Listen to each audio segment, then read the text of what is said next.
Yo, what is going on YouTube? I am Germ here. Today we have an update, or at least a story to talk about, coming from the European League of Legends scene. This isn't necessarily LEC related, but we are talking about a former LEC player, and maybe a future LEC player as well, a guy that we've maybe forgotten a little bit about over the past split, but a guy who I think is going to pop up on our radars once again in this video today. We're going to be talking about Adam.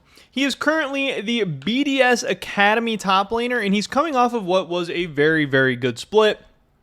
Part of the reason why we're talking about him today is this tweet coming from LEC Wooloo, where he said, Adam is having a really great split in the LFL, finished second in the MVP voting after Aka. Yes, Aka, this is the guy who, I believe he was the former Immortals mid laner in the LCS, a guy who I think just made it to the LCS when he was not ready at all, and he was a really, really bad LCS mid laner, but ever since coming back to Europe and coming in the LFL, he's been dominant. Him and LDLC have been super, super good. They're probably the favorites to win EU Masters.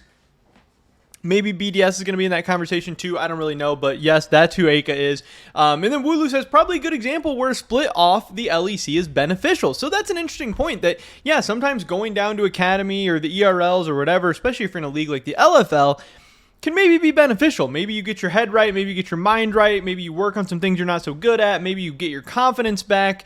I wonder, if there's some other players in the world who are going to benefit from maybe some time off, maybe, or going to the ERLs, guys like Cabochard, guys like Reckless, maybe even a guy like Tactical, something like this going on, and how this can maybe impact players going forward in the future as well. But part of what I want to talk about is what the future looks like for Adam now. Because again, this guy was a rookie of the split, I do believe.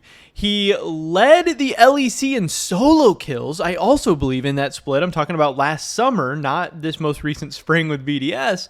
And he made it to Worlds. Like, yes, was he the weak point of that Fnatic roster? Probably, but he was doing a lot of good things as well. I mean, you got to remember that Darius game where he just clapped up Wunder in the playoffs. Yes, there are questions about his maturity. Yes, there are questions about the whole upset drama, everything that went down in that regard. And there's some questions about, motivation issues, and I guess that kind of bundles in with maturity, where Grabs, already coming in as a BDS coach, didn't necessarily like Adam right off the bat. It didn't seem like he wasn't a big fan of some of the things he had said or done in the past.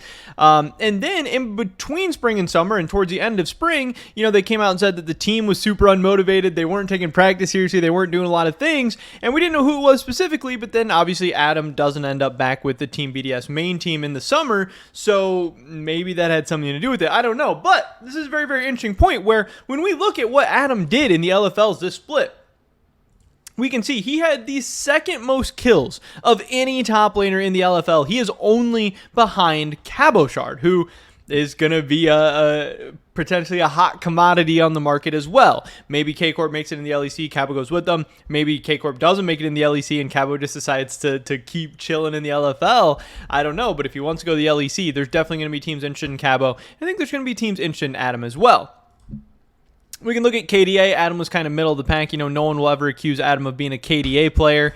But what is interesting is that in terms of average share of the team's deaths, Adam was last in the league, which is a good thing. Like, this means of his team's deaths, he had a very, very low percentage. He's not like inting. He's not getting caught out a ton and randomly dying and this type of stuff, which was obviously a problem with him in the LEC. Yes, he would get you solo kills. Yes, he would, smurf it in the early game sometimes, but he was also taking big risks to get there and then sometimes throwing those leads away in the mid to late game and being punished by a lot of teams and a lot of junglers and stuff like that. If we look at his laning stats, I mean, it's real crazy. He had the highest gold differential at 10, only behind Selfmade, who played 2 games in the top lane. XP differential at 10, he was number 1. CSD at 10, he's number 1. 12.3 CSD at 10. I mean, that's just insane. And the top 3 in the LFL for everything are him, Sagenda, and Cabo. Obviously, we know Cabo's LEC level, and I really think Sagenda's probably LEC level as well. I think, he's been a little bit underrated during his time so far. So that's what's kind of crazy. All of Adam's stats look really, really good. Damage per minute, he's third, only behind Sagenda and Cabo, but still 555 damage per minute for a top laner. That is really, really good. So many things looking good. If we take a look at the global contract database, we can see here that Adam, meant to show right here, Adam, he is signed until 2024, which kind of makes this crazy. So BDS is going to have a decision to make. Obviously, he is signed with BDS for 2 more seasons, but we also know that contracts in League of Legends esports do not mean much. Just because you're signed for 2 more years or 3 more years or 10 more years, you can pretty much leave anytime you want, and they can pretty much let you go anytime they want. Obviously, you can't just leave whenever you want. They have to sell you off or let you out of your contract, but if you say, I want to leave and I don't want to play here anymore, 99% of the time, you get to walk, you get to leave. There are some rare cases where players get stuck in contract hell, but that doesn't seem super likely, and it doesn't happen super often. More often than not, you just end up getting let go, or they end up selling you off like you want. So BDS is going to have to make a decision. Do they want to bring Adam up? Do they want Adam to be their top laner for next year? If they wanted that, I would question why they didn't bring him up at some point during the summer, considering their team was really, really terrible. He was smurfing in the LFL, so why not let him get some more LEC experience? It kind of seems to me like, I don't know if they think Agresivo is their top laner in the future, or if they just think their top laner in the future is not Adam. But maybe they call up Adam, maybe not. And then if they decide to move on from him, or he wants to move on from them, what could be next for Adam? Where is his next potential landing point? So, taking a look at the LEC standings, Mad Lions, I've been super, super critical of Arma overall, and I don't think Arma is all that insane. And I think Arma is definitely a place that Mad Lions could look to upgrade at some point in the future, but they actually just signed Arma to a new extension. Now, like I said, contracts, they don't mean all that much. We've seen players sign extensions and then get traded away or leave in that very next offseason. But I think Mad Lions is very, very unlikely. G2, they have Broken Blade. I think that's unlikely. Vitality and Alphari, that's unlikely. Rogue, Odoamne has an expiring contract. Now, does he want to leave Rogue? I don't know. The other question is Odoamne maybe considering retirement? I don't know. If the Rogue top lane position does come open, is Adam an option there? I don't know, but it's at least interesting. I do think Rogue would probably consider imports. I think they would consider Cabochard. I think they would consider some of these other big names. And I think Adam would have to be in that conversation as well. For Misfits, which is going to be Team Heretics, I think that is a potentially awesome landing spot for Adam if you're a new team coming in, grabbing a player with Adam's popularity and fan base. He's decently popular. He's exciting, young, inexperienced, bright future ahead of him. At least has a lot of potential. That could be somebody to build your team around. For Astralis, yes, I would rather have Adam than Vizicachi. For Excel, I probably wouldn't take Adam over Finn right now. I think Finn is fine in the top lane, especially with what Excel is building around. Maybe Finn is replaceable, but I don't think I would do it with Adam. For Fnatic, you have Wonder. I don't think you're going to bring Adam back either way, even if you didn't have Wonder. SK, I would definitely take Adam over Gen X. In Team BDS, I would definitely take Adam over Agresivo, but I don't know if they're going to. So those are some of the options I see in the LEC. Over in the LCS, I don't see a whole lot of options. Obviously, EG has Impact. Don't know when he's going to retire or when he's going to have to do his military time or anything like that. 100 Thieves, same thing with Someday. But also in the LCS, we have a couple top laners coming up. We have Tenacity, who I think is going to be the first in line for any top lane position that does open up. 100 Thieves also has General Sniper, kind of down there. There's people talking about Bradley coming up. So a lot of NA teams are going to have to decide if they want to go cheap or if they want to go young NA or if they maybe want to import somebody like Adam.